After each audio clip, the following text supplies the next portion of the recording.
The German invasion of the Soviet Union in 1941 was an unparalleled military success, predicated on the lightning speed of the Blitzkrieg. The initial view held by the Wehrmacht High Command regarding local resistance was one of profound, almost comical, dismissal. German military planners, conditioned by their victories in the West, saw the vast occupied territories as largely pacified. They categorized any early acts of defiance as mere banditry or the disorganized efforts of scattered communist stragglers. These were seen not as a serious military threat, but as a simple police matter, a nuisance to be dealt with summarily by rear echelon security forces. This fundamental miscalculation would prove to be one of the most critical strategic errors of the entire Eastern Campaign. The German military doctrine was fixated on decisive frontline battles and the swift destruction of the Red Army's main forces. Everything happening behind the advancing armored spearheads was deemed secondary and largely irrelevant to the war's ultimate outcome. The initial partisan groups were indeed small and poorly equipped, often comprising Red Army soldiers separated from their units or local communist activists. Their early attacks were sporadic, lacking coordination, and generally limited in scope, reinforcing the Wehrmacht's dismissive attitude. Field Marshal Wilhelm Keitel, head of the OKW, famously issued draconian orders that framed all resistance as subhuman criminality deserving immediate execution. This brutal policy of immediate reprisal against civilians further radicalized the populace, driving more and more desperate individuals into the arms of the growing resistance movement. The Germans' arrogance prevented them from seeing the vast forests and swamps of Eastern Europe as an incubator for a new, deadly kind of warfare. They never grasped that their own cruelty was the most effective recruiting sergeant the partisan movement could ever have. By treating every act of sabotage or sniping as a minor inconvenience, the Wehrmacht allowed the seeds of a strategic disaster to take root and flourish in their rear.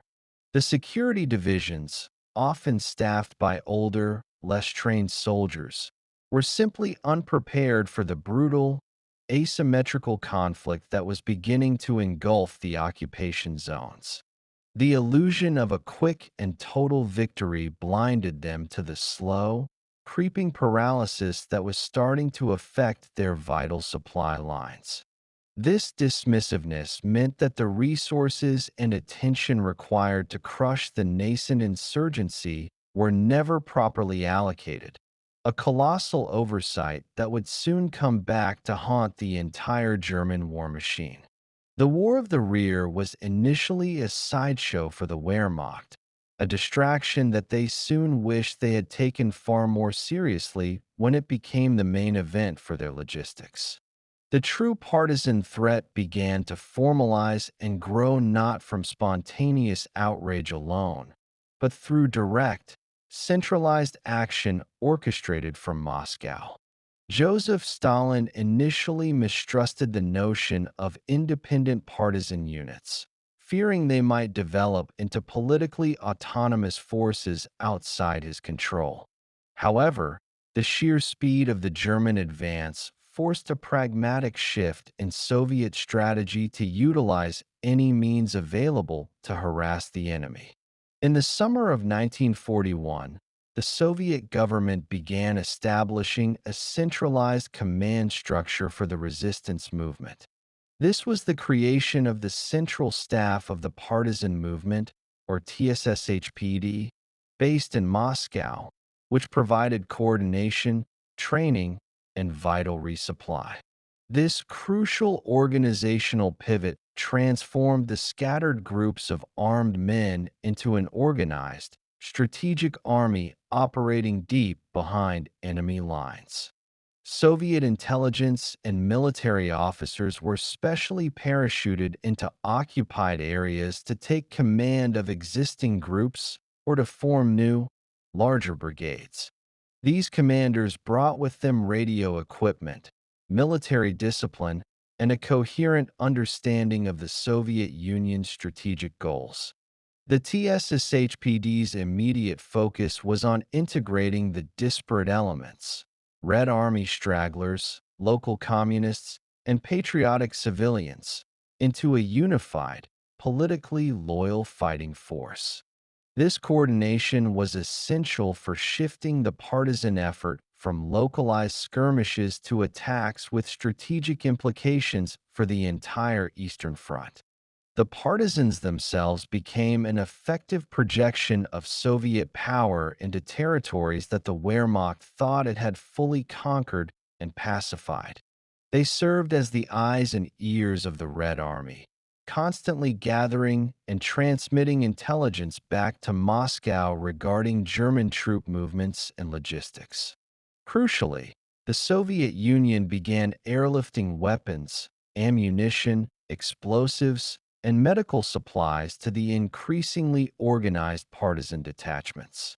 These resupply missions were dangerous and challenging, but they were vital in sustaining the groups and enabling them to carry out larger, more destructive operations. The forests and swamps of Belarus and Ukraine became vast, unmapped sanctuaries where the Germans' armored might and air superiority could not fully penetrate. Partisan camps were often complex, self-sufficient communities, complete with hospitals, workshops, and even printing presses for propaganda leaflets. The local populations played an indispensable role, providing food, shelter, and information, often under the constant threat of instant German execution for collaboration. This deep integration with the civilian populace made it virtually impossible for the Wehrmacht to separate the resistance from the society that supported it.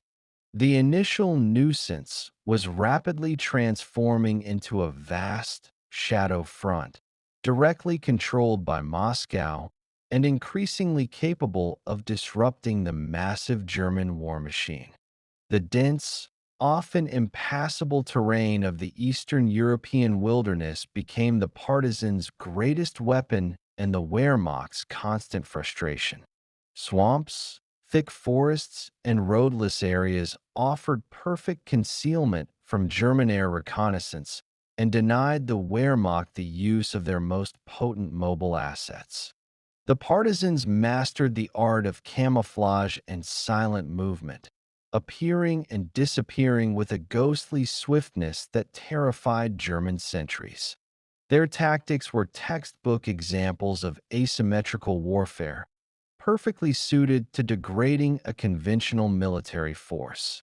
They never sought a pitched battle they could not win, instead favoring swift raids, ambushes, and targeted assassinations. A German convoy might be traveling down a forest road one moment, and the next, it would be engulfed by small arms fire and explosives from unseen attackers in the tree line. The primary targets were almost always soft and high value: supply trucks, fuel depots, communication lines, and, most importantly, railway infrastructure. The partisans developed specialized, highly skilled demolition teams dedicated solely to disrupting the German transport network. They used improvised explosives, landmines, and a specialized partisan tool known as the rail cutter to efficiently destroy sections of track. German morale began to suffer significantly as their rear area became a constant zone of danger and uncertainty. Soldiers who expected safe garrison duty found themselves perpetually on edge, fearing an attack from any shadow or corner of the occupied landscape. This constant, low-level attrition sapped the strength of German units, not only through casualties, but also through the sheer exhaustion of continuous security patrols. The Wehrmacht was forced to dedicate hundreds of thousands of troops to anti-partisan warfare, diverting them from critical frontline duties where they were desperately needed. Fighting an invisible enemy led to extreme paranoia and an increased reliance on brutality against the civilian population. The German response was to launch massive, indiscriminate anti-bandit operations, often resulting in the wholesale destruction of entire villages suspected of harboring partisans. These brutal scorched earth tactics were intended to sever the connection between the partisans and the civilian populace, but often had the opposite effect. Each burned village and massacred family created a fresh cohort of deeply embittered recruits for the partisan detachments operating nearby. The psychological toll of fighting a war without clear boundaries or a recognizable front line was immense for the German occupation forces. Partisan warfare was a war of nerves, a struggle for control over the occupied landscape, where the partisan always held the crucial advantage of intimate knowledge of the terrain. The strategic genius of the Soviet partisan command lay in their decision to prioritize the systematic destruction of the German railway network. The Eastern Front was a logistical nightmare for the Wehrmacht, entirely dependent on thousands of kilometers of rail lines to bring men, ammunition, and food from Germany to the front. Partisans understood that disrupting these arteries was far more effective than engaging in direct combat with German forces. A single, well-placed explosion could halt traffic for days, creating a bottleneck that stretched back for hundreds of miles behind the front. These repeated acts of sabotage directly starved the frontline troops of vital supplies, slowing German offensives and preventing rapid responses to Red Army counterattacks. The most famous and destructive instance of this focus was the massive coordinated railway sabotage known as Operation Concert, launched in late 1943. Thousands of synchronized detonations across a vast area effectively crippled the main German supply routes for several critical weeks. This type of strategic assault demonstrated a level of coordination and centralized control that the Wehrmacht had initially deemed impossible for the bandits. Partisan saboteurs worked tirelessly, often in freezing conditions and under the constant threat of execution, to plant explosive charges on the rails. They became experts in the timing of supply trains, targeting vulnerable sections of track near bridges, embankments, or remote forest stretches. The impact went far beyond delayed supplies. It forced the Wehrmacht to divert enormous manpower into constant repair and security duties. Entire German security divisions were perpetually tied down guarding railway lines, bridges, and junctions, effectively nullifying their offensive potential. For every soldier guarding a mile of track, that was one less soldier fighting on the Eastern Front against the advancing Red Army. The cumulative effect of these thousands of minor and major disruptions added up to a devastating, paralyzing blow against the German war effort. Fuel trains were a particularly prized target, as their destruction resulted in both a loss of vital resources and an intense, prolonged conflagration. The inability to move reserves and supplies efficiently directly contributed to tactical failures on the main front, effectively fighting a second, unseen war in their rear. The Wehrmacht learned to its cost that an army only moves as fast as its supplies, and the partisans had placed a crippling handbrake on the entire system. The German response to the escalating partisan threat was characterized by a policy of utterly merciless, indiscriminate collective punishment. They believed that terror and overwhelming brutality would successfully intimidate the local population and sever the partisans' vital link to the civilian world. Order after order from the Wehrmacht high command sanctioned and encouraged the disproportionate killing of hostages for every German soldier lost. The notorious 104-1 policy stipulated that 100 civilian hostages were to be executed for every German officer killed by the resistance. This mathematical, institutionalized murder was carried out by both regular Wehrmacht security divisions and the SS Einsatzgruppen. Entire villages were systematically leveled and their inhabitants massacred, sometimes burned alive inside their homes, on the mere suspicion of aiding the partisans. The brutalization of the Eastern Front War quickly erased any remaining moral boundaries for German troops engaged in anti-partisan operations. They operated with a chilling lack of accountability, viewing the populace as racially inferior collaborators with a hostile Soviet regime. These reprisals, however, failed spectacularly in achieving their intended goal of extinguishing the resistance movement. Instead, the sight of murdered neighbors and burned homes created an endless well of vengeance and hatred among the survivors. For many young men and women, joining the partisans was no longer a political choice, but a simple, desperate act of self-preservation and revenge. The cycle became a tragic feedback loop. Partisan attack led to German reprisal, which in turn led to more partisan recruits and fiercer attacks.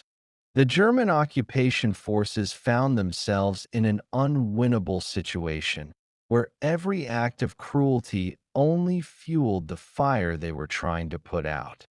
This policy also served to undermine the German administration's efforts to recruit local collaborators or establish any form of stable, working civil authority.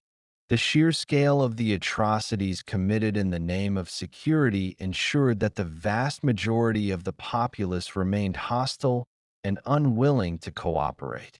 The Wehrmacht's savage attempts to control the rear by terror ultimately solidified the population's commitment to the resistance's cause.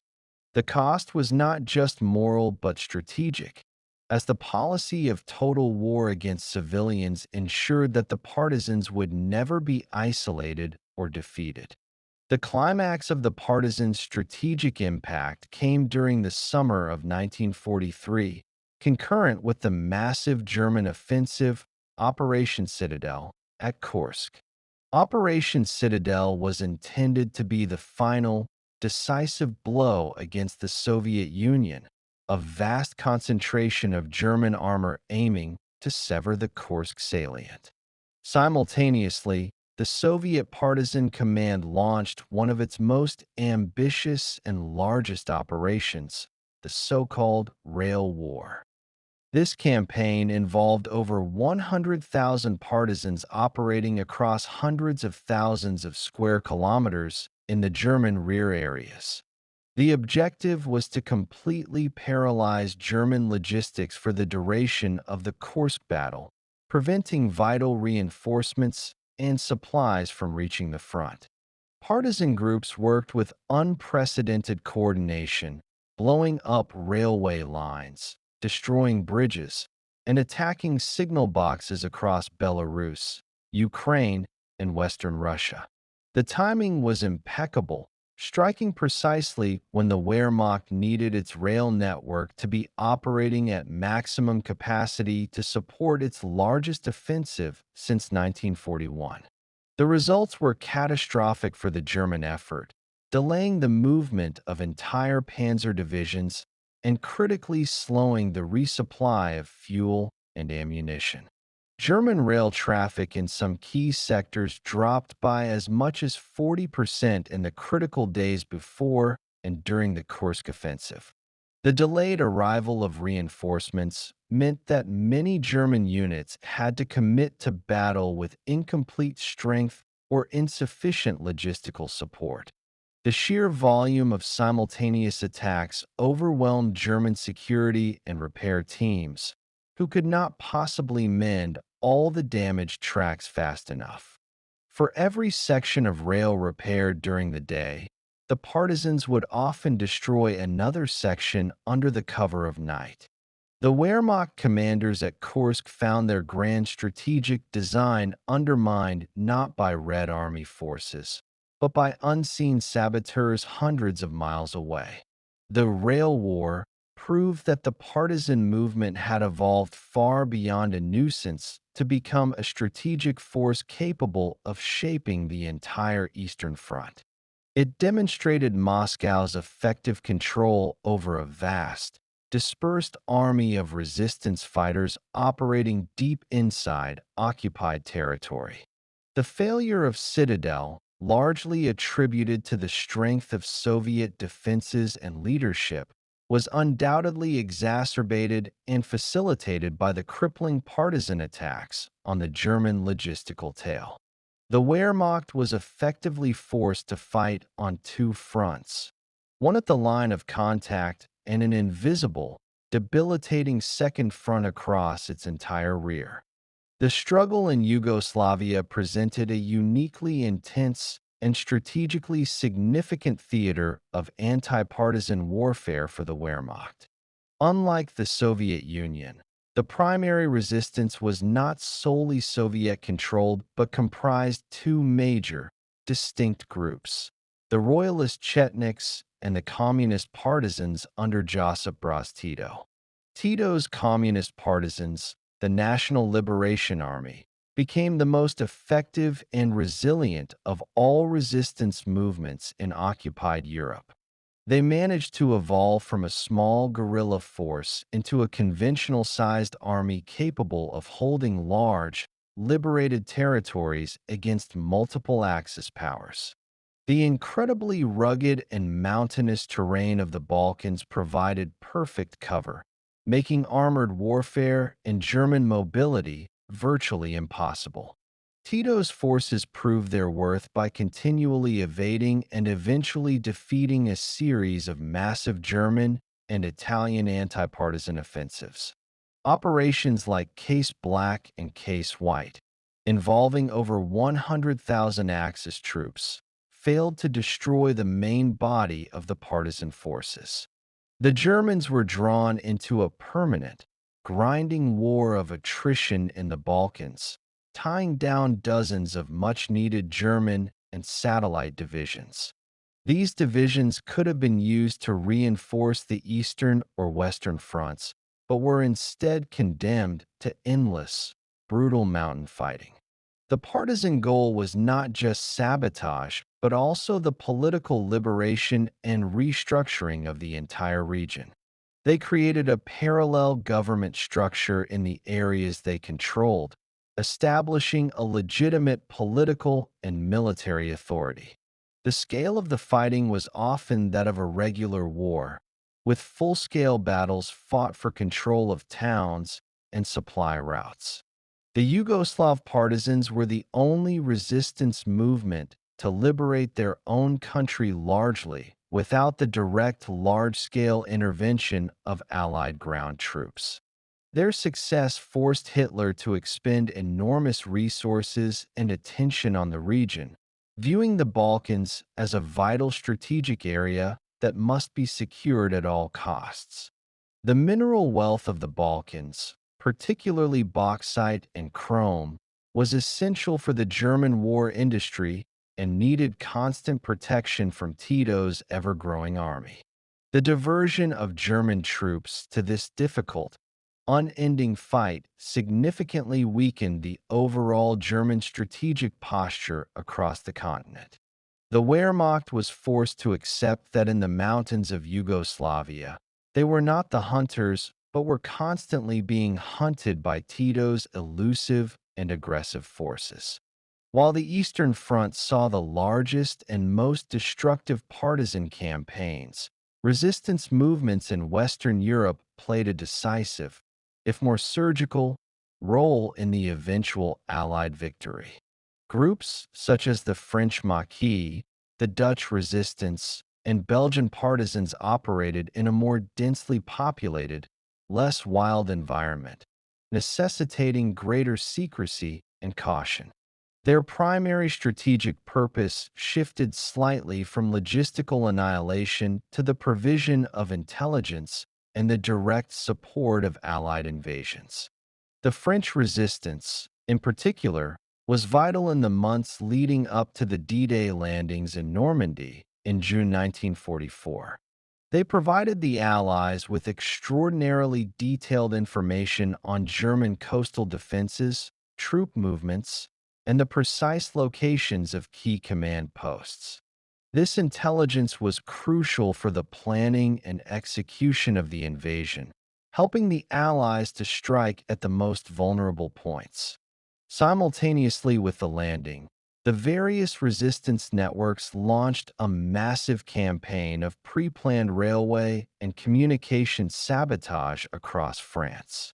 This concerted effort was codenamed Plan Vert for railway disruption and Plan Violet for telephone and telegraph lines. The sabotage crippled the German ability to rapidly reinforce their positions in Normandy, massively slowing the movement of panzer divisions toward the invasion beaches. What might have taken a German division a day to reach the front now took 3 or 4 days, giving the Allied forces precious time to consolidate their beachhead. The Maquis also engaged in open fighting, creating pockets of resistance that drew German troops away from the critical battle zone. In Italy, the partisan movement fought a fierce campaign against the German forces retreating up the peninsula, further tying down valuable divisions. These Western resistance fighters often lacked the heavy weapons of their Eastern counterparts, but made up for it with precision, local knowledge, and absolute commitment. They ensured that even in the relatively safe Western territories, German forces had no peace and were constantly subjected to a climate of fear and insecurity. The partisans acted as an auxiliary army for the Allies, an unseen fourth dimension of the invasion that paid enormous dividends for minimal Allied cost and manpower. One of the most overlooked yet fundamentally important contributions of the resistance movements was their function as the eyes and ears of the Allied powers. The partisans provided an unbroken stream of intelligence from deep inside the most secure areas of German-occupied Europe. This intelligence was gathered through risky means, including tapping German telephone lines, stealing documents, and observing movements from hidden vantage points. Radio operators in the partisan camps, working under extreme duress, maintained perilous communication links, transmitting vital information back to London or Moscow. They relayed details about German troop deployments, the movement of supply trains, and the location of high-value targets like headquarters and airfields. This flow of real-time data allowed Allied bombers to strike with far greater precision, targeting logistical choke points and industrial centers. The intelligence was not limited to troop movements. Partisans also gathered critical information on German secret weapon programs, most notably the V-weapons. Polish resistance fighters, for instance, provided the Allies with crucial details and even components of the V-2 rocket program, allowing for targeted bombing of test sites. This information literally saved countless lives in Allied cities that would have been subjected to more devastating rocket attacks. The partisan network effectively lifted the veil of secrecy from the German rear, denying the Wehrmacht the tactical advantage of being able to operate unseen. German commanders were constantly frustrated by the Allies' seemingly clairvoyant knowledge of their plans and movements. For the Red Army, the partisan intelligence network provided a detailed, up-to-the-minute map of the logistical health and vulnerability of the entire German Eastern Front. The intelligence gathered by a lone scout in the woods could lead to the bombing of a critical bridge or the ambushing of a fuel convoy hundreds of miles away. This deep integration of partisan intelligence into Allied strategic planning proved to be a force multiplier, significantly accelerating the entire war effort. The resistance was not just fighting a physical war of sabotage, but a silent, decisive war of information that the Germans were consistently losing. The Wehrmacht and SS devised numerous countermeasures against the partisans, but these efforts were plagued by confusion, conflicting priorities, and a fundamental misunderstanding of the conflict. The primary German response was the deployment of Sicherungsdivisionen, or security divisions, comprised mostly of older, less fit men and foreign volunteers. These units were poorly equipped and generally lacking the training necessary to fight highly mobile, irregular guerrilla forces in difficult terrain. The Germans also relied heavily on the construction of fortified lines and blockhouses along key railway lines and major roads. While these static defenses provided local security, they also tied down vast numbers of troops who could have been utilized elsewhere. Anti-partisan sweeps, known as Saberungsaktionen, cleansing operations, were launched with great fanfare but rarely achieved their objective of destroying the main partisan groups. These operations typically involved surrounding a large forest area and slowly tightening the cordon, but the partisans, using their local knowledge, would almost always slip through. The failure to achieve decisive victories led to an increasing reliance on Bandenbekämpfung, bandit fighting, tactics that focused more on terrorizing the civilian population than engaging the enemy. The creation of the SS-led Bandenbekämpfungsverband, anti-partisan combat units, sought to centralize the counterinsurgency effort, but this only increased the brutality and administrative chaos. Erich von dem Boxeluski, a high-ranking SS leader, was given the task of overall command, symbolizing the shift of anti-partisan warfare into a domain of racial and political extermination. Their tactics included using dogs, specialized patrols, and increasingly sophisticated methods of torture and interrogation, but the vastness of the territory defeated them. German attempts to form local anti-partisan militias, such as the Highwis, auxiliary volunteers, often failed due to internal disputes, desertion, and a lack of loyalty to the German cause. The Wehrmacht was constantly forced to transfer frontline combat units from the battle zone to deal with major partisan outbreaks, a desperate measure that weakened the main front. This drain of combat-ready troops, even temporarily, was a clear victory for the partisans and Moscow's strategic planning. Ultimately, the German countermeasures failed because they addressed the symptoms of the resistance, the sabotage, rather than the root cause, the brutal nature of the occupation itself. By 1944, the Wehrmacht's rear area security had collapsed into a state of total war, with the front line effectively having no discernible rear. The entire occupied territory became a vast, interconnected battle zone where German troops were never truly safe, even in major cities. Partisan control over key logistical regions became so complete that they began to launch conventional-style attacks, capturing and holding small towns for brief periods. This shift meant that German supply lines were not just interrupted by explosions, but actively blocked by entrenched partisan formations. The psychological impact of being surrounded by a hostile, invisible populace began to take a severe toll on the morale and discipline of German occupation forces. Food and fuel supplies became increasingly erratic and dependent on heavily armored, slow-moving convoys that were constantly vulnerable to attack. The requirement to perpetually defend and repair infrastructure created an insatiable demand for manpower that the already stretched Wehrmacht could not meet. Every German military transport that moved through the countryside had to be heavily guarded, multiplying the necessary deployment of troops for every simple supply run. The logistical cost of protecting the rear began to outweigh the actual military gains on the front, creating a scenario of negative returns for the German war effort. German forces were increasingly forced to abandon secondary roads and rely only on the most heavily fortified main routes, surrendering the majority of the territory to the resistance. The air supply operations to cut off frontline units became more dangerous due to partisan attacks on German airfields and intelligence sharing with the Allies.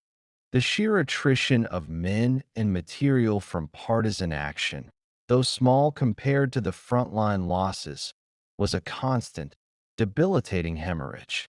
This continuous drain prevented the Wehrmacht from building up the logistical reserves needed for counteroffensives or maintaining a stable defensive posture. The partisans had successfully inverted the military hierarchy, forcing the German combat forces to prioritize the defense of their own rear over offensive action. The total war at the rear was a testament to the success of the resistance in turning the occupied lands into a fatal quagmire for the German invasion. The relentless and escalating campaign waged by the partisans was a significant, undeniable factor in the final, inevitable collapse of the Wehrmacht on both the eastern and western fronts. The cumulative effect of years of sabotage and attrition created a strategic paralysis that fundamentally undermined the German capacity to wage modern, mobile warfare. Partisan actions ensured that the German army was perpetually undermanned and undersupplied at every critical juncture of the war. The diversion of over 1 million soldiers into security and anti-partisan duties across Europe was a colossal waste of desperately needed combat manpower. These were troops who should have been defending the Reich itself, but were instead mired in an unwinnable guerrilla war in the vast occupied territories. The systematic destruction of rail lines meant that when the Red Army or the Allies launched major offensives, the Germans could not effectively shift reserves to meet the threat. Delayed troop movements directly contributed to the breakthrough and exploitation successes of the Allied and Soviet armies in 1944 and 1945. The High Command's initial dismissal of the partisans as a nuisance transformed into a terrifying reality where the nuisance was actively derailing the entire German war effort. Partisans were the grit in the gears of the massive German logistical machine, slowly grinding it down until it seized up completely. The constant need to repair, rebuild, and protect infrastructure was a nonstop financial and material drain that Germany could simply not sustain. The resistance acted as a moral and psychological corrosive, shattering the illusion of German mastery over the occupied lands for both the occupation forces and the German public. Their ultimate legacy was forcing the Wehrmacht to fight a debilitating, costly, and unwinnable war in its own rear, which critically weakened its defenses on the front lines. The story of the Wehrmacht and the partisans is a powerful lesson in the strategic danger of underestimating local, motivated resistance. The countless acts of defiance, sabotage, and courage ensured that the occupied territories were never truly conquered, and that the German war effort was doomed to be strangled by its own collapsing supply lines.